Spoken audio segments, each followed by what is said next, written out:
Eu separei uma segunda pauta que, né, a gente gosta de falar de temas culturais, Adriles Jorge, e eu queria trazer para vocês o filme que você, Adriles, indicou. Eu não sei se você... Isso é interessante. Eu não sei se você assistiu. Não vi, vou ver.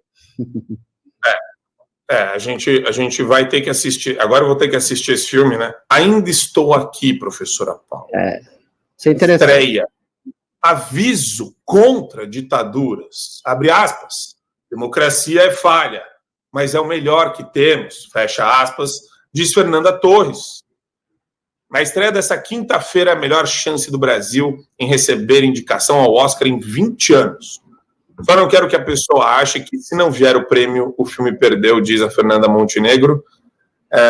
E eu acho, Adriles Jorge, vamos falar um pouquinho do Marcelo Rubens Paiva, a adaptação. Essa é a questão. Vamos lá, vamos falar da adaptação que leva aí o nome dessa obra. Como que você enxerga? Eu vou começar por você, Adriles, porque eu acho esse tema interessante. Eu estou louco para assistir o filme, para entender o que é ditadura e o que é liberdade de expressão e o que é liberdade para esse pessoal da extremíssima esquerda, meu caro. Vamos lá, o Marcelo Rubens Paiva é um jovem autor, que não é mais jovem, que foi alçado à fama pelo livro Feliz Ano Velho, que fala como ele se tornou tetraplégico, né? E ele teve, todo mundo mais ou menos sabe da história, um pai que foi desaparecido nos porões da ditadura, tudo indica que foi morto, não foi nunca encontrado o corpo, os restos mortais dele, e a mãe dele foi uma ativista política contra a ditadura e terminou com Alzheimer e tal, e o filme retrata essa parte biográfica do pai dele, e eu não tenho problema nenhum em dizer que houve realmente, de fato, uma ditadura militar no Brasil. Havia, sim, uma guerrilha pela possibilidade de uma ditadura marxista, como o próprio Fernando Gabeira disse, e houve uma reação também brutal de uma ditadura militar que torturou e matou pessoas, não é? Ainda que menos que a América Latina inteira, mas não se mede ditadura pela quantidade de pessoas mortas ou perseguidas. Então foi uma ditadura. Então é legítima a defesa de uma democracia, de uma liberdade contra uma tirania que matou e perseguiu gente, que é o que o Marcelo Rubens Paiva fez. Mas o problema é que o Marcelo Rubens Paiva, ele é um apoiador agora da ditadura que existe no Brasil. Se você pega as redes sociais dele, ontem eu estava até checando, ele endossa as perseguições, ele endossa as prisões, ele endossa as pessoas eventualmente, sim, torturadas e mortas na cadeia, como Clériston Pereira da Costa, porque um homem fica 1 ano na cadeia, doente, diabético, com doenças, que foi pedida a soltura dele por causa dessas doenças, por causa da falta de legitimidade de acusação, ele foi torturado na cadeia. Então, isso é muito complicado, porque o Marcelo Rubens Paiva adotou, assim como o Chico Buarque, como o Caetano Veloso, que criticavam a ditadura militar dos anos 70, adotaram por questões ideológicas, por prisão ideopata ideológica, uma postura de cegueira e de até endosso entusiástico à ditadura que a gente vive hoje. Então, meu caro Marcelo Rubens Paiva, seu pai ou sua mãe também, ambos falecidos, que legitimamente defenderam o país de qualquer princípio de tirania, provavelmente teriam vergonha da sua postura hoje. Ditadura não tem direita, não tem esquerda, não tem centro, não tem abaixo. Ditadura é ditadura. Ditadura é censura. Ditadura arruína pessoas. A censura que havia nos anos 70 era muito menos pior que a censura de hoje. Antes eles removiam um trecho, uma palavra, uma opinião de um jornal. Hoje eles removem um jornal inteiro, uma página social de uma rede social, é um texto inteiro. Hoje eles removem o dinheiro inteiro da pessoa, eles exilam as pessoas, eles pegam uma senhora de 70 anos que estava passando lá no Congresso Nacional, como a dona Jopira, e condenam a 20 anos. Então é muita hipocrisia. Eu não sei exatamente da postura política da Fernanda Torres ou do Celton Mello, mas a maioria da classe artística é de esquerda, e a maioria da classe artística, como o Chico Buarque, como o Caetano Veloso, endossa e apoia a perseguição, a censura, a tortura, a morte. Então, é um filme, essencialmente, pode ser até bom, eu não vi o filme, mas é um filme hipócrita.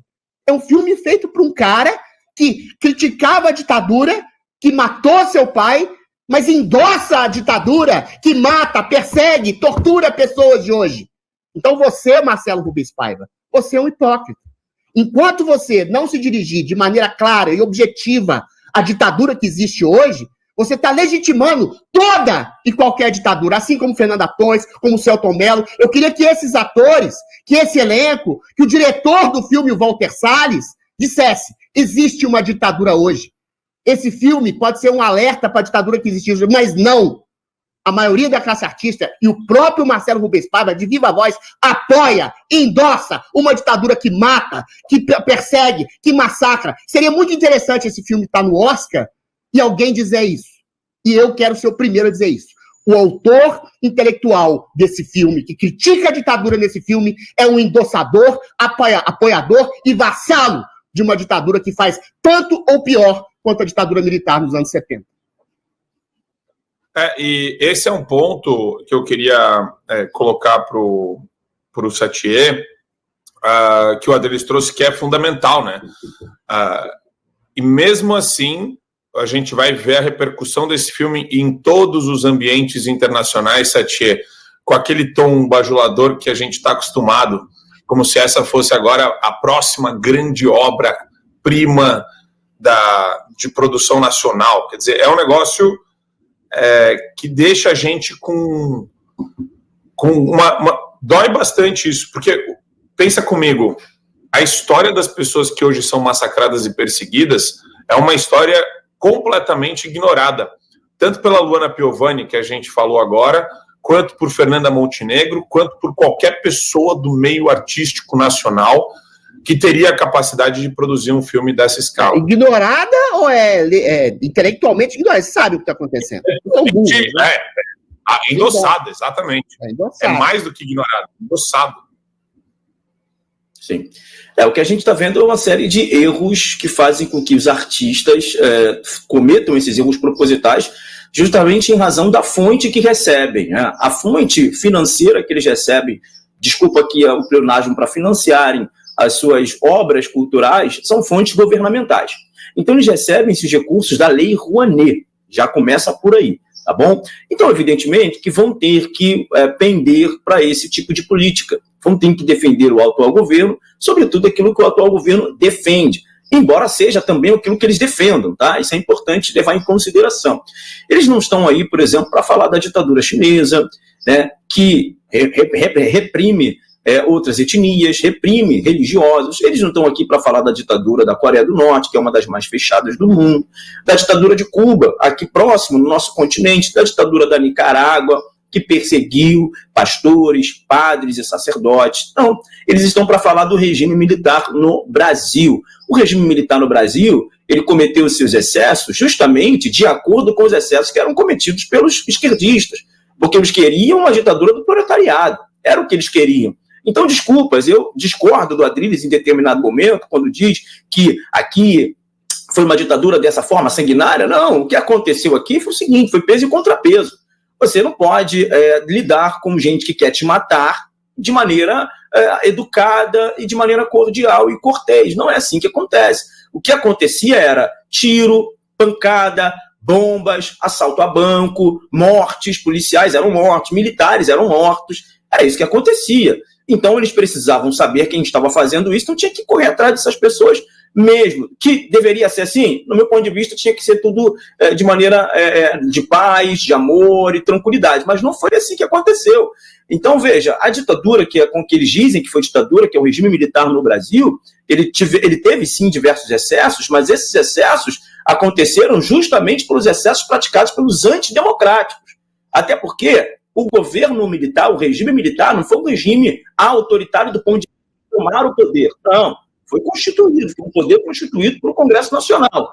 Se deixaram de passar o poder nos anos seguintes, aí é uma outra história, mas o poder foi constituído pelo Congresso Nacional. Então, agora, essas pessoas que ficam criando esse tipo de celeuma na sociedade, o tempo todo tentando resgatar coisas do regime militar, é porque o regime militar no Brasil, diferente de todos os outros países da América Latina, foi um regime brando.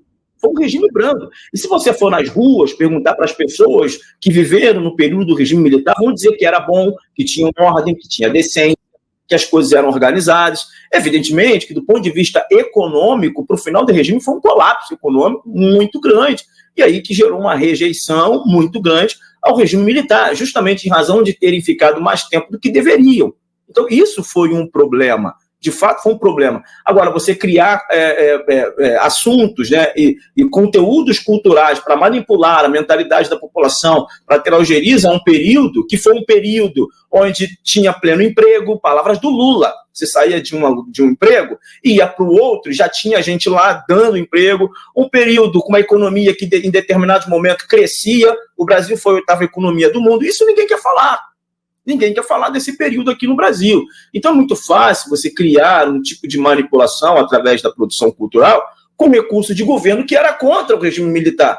Eles estão fazendo mais do que obrigação dele. Agora, a Fernanda Montenegro já diz, né? Se o filme não ganhar um Oscar, não significa uma derrota. É porque sabe que não vai levar, entendeu? Já está se justificando antes do resultado sair, né? Isso prova claramente que esse filme não tem capacidade nenhuma de receber premiação internacional. Não quero abrir um debate aqui, eu sou obrigado, por mérito histórico, a discordar um pouquinho só do cara. Eu concordo com você que houve, sim, uma resistência militaresca, de um grupo guerrilheiro que era violento, sim. Concordo com você, e concordo com você que não queriam democracia, queriam ditadura. O próprio Fernando Gabeira disse de maneira clara. Mas houve inocentes torturados, houve inocentes mortos.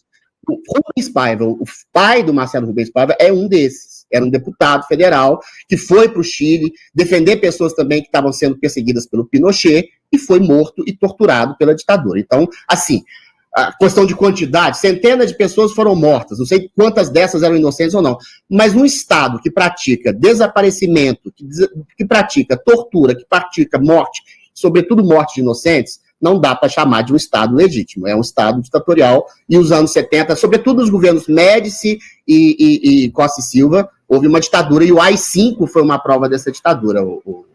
Isso não justifica exatamente o filho dele endossar uma ditadura atual no país. Só isso que eu queria falar. Eu queria, Paula, bater ainda nessa questão do filme que está para ser lançado, porque, de novo, né, a gente vê como o ambiente internacional ele é dominado por isso. Hoje eu estava vendo as reações do Jimmy Kimmel para a eleição do Trump, a premissa de que, isso comentários também do Glenn Greenwald, né, as pessoas elas não têm agido, isso é a prova maior da delinquência psiquiátrica que está afetando muita gente hoje. As pessoas que chamam Trump de fascista, Trump de nazista e o Bolsonaro idem da mesma coisa, elas não estão se comportando como alguém que está esperando, aguardando um fascista, um nazista ser empossado na presidência dos Estados Unidos da América.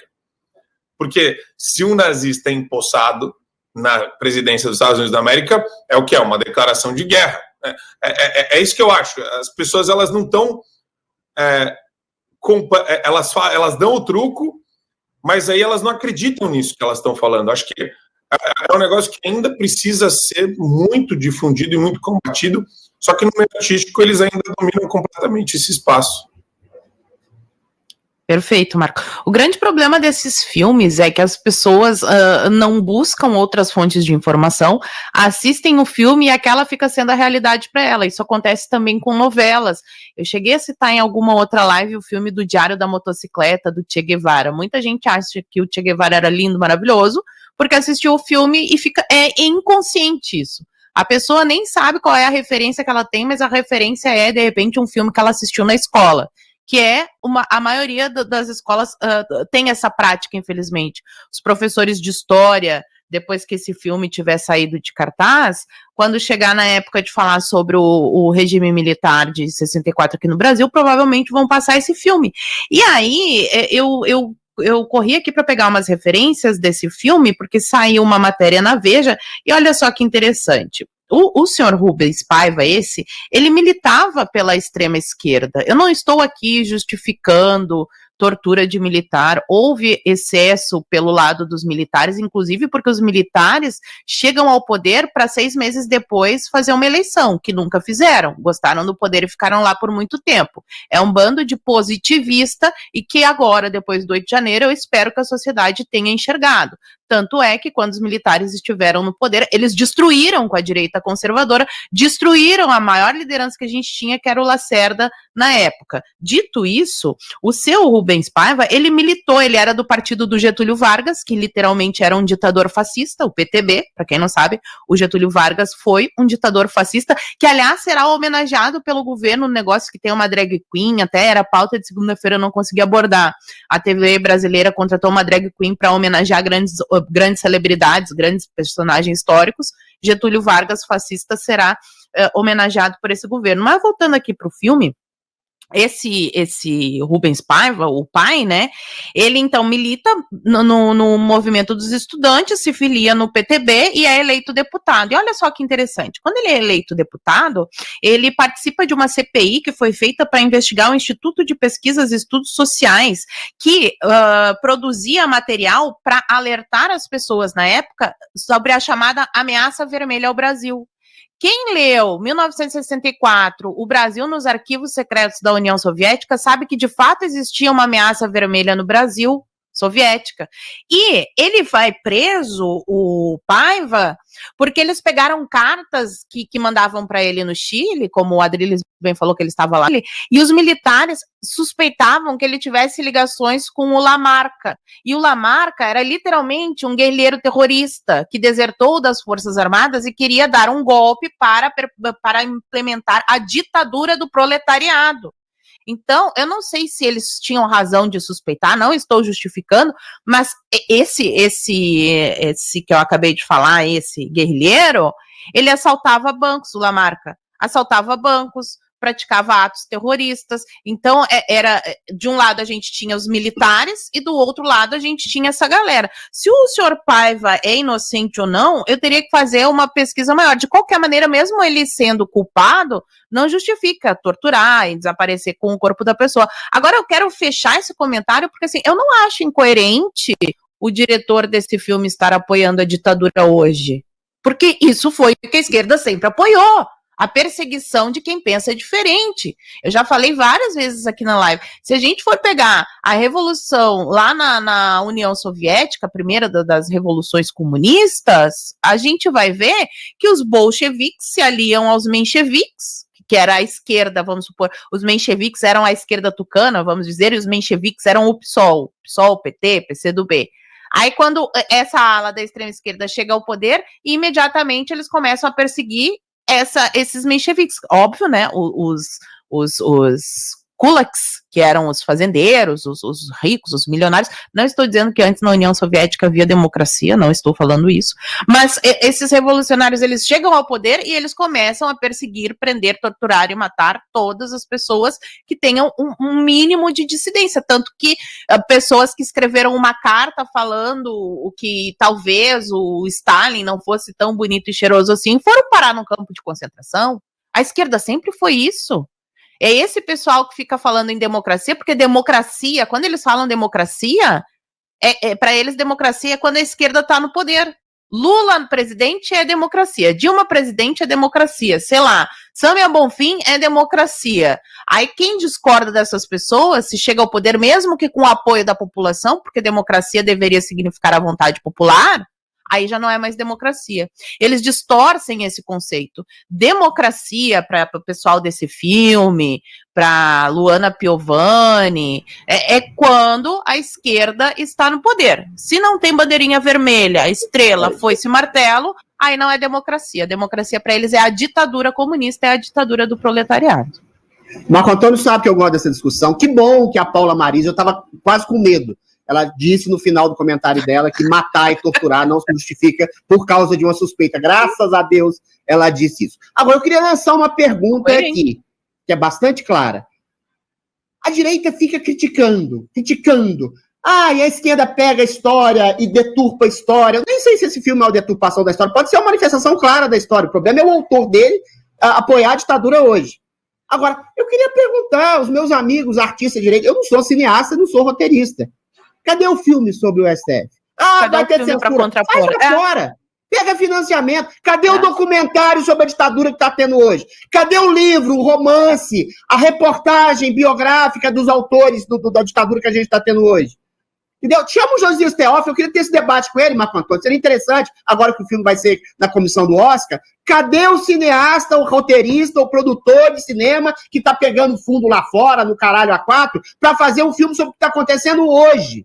O Olavo de Carvalho dizia, a gente está no período mais fértil no sentido de inspiração, a gente está numa ditadura do STF que diz que está defendendo a democracia. Isso é um repositário imenso para cinema, para literatura, para ficção, para história, para roteiro, para teatro, para tudo. E a esquerda fez isso tudo nos anos 70 e continua a fazer hoje. Quem registra a história do ponto de vista artístico é a esquerda. A direita faz o quê, cacete? Só chora. Tem que levar na bunda mesmo, assim não dá, mas assim... E é importante isso que o Adriles falou, porque a gente não derruba aquilo que a gente não substitui. Então teria que ter um grupo conservador contando o outro lado da história. Esse senhor, ele tinha ligações mesmo com o Lamarca? Eu não estou dizendo que se ele tinha ligações com o Lamarca tem que ser torturado. Não, mas não é assim. O cara era um santo maravilhoso, né? Que gostava das crianças e de repente aí os militares que só querem acabar com todo mundo. Nem o cara é 100% bonzinho, nem os militares são 100% maravilhosos. Então, um terrorista maior dos anos 60, esqueci o nome dele agora. Pintaram o cara de preto, o cara era branco, pô. Pelo amor de Deus. Marighella, ó. Fizeram o cara que era branco igual eu, ficaram mais preto do que o Satien. Pelo amor de Deus, velho. Qual que é o nome do cantor, o seu Jorge? O seu Jorge é bem mais preto. Jorge é o último tom.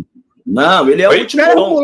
Claro, é da minha cor. O Jorge é exatamente isso que o Satien falou. É o último tom.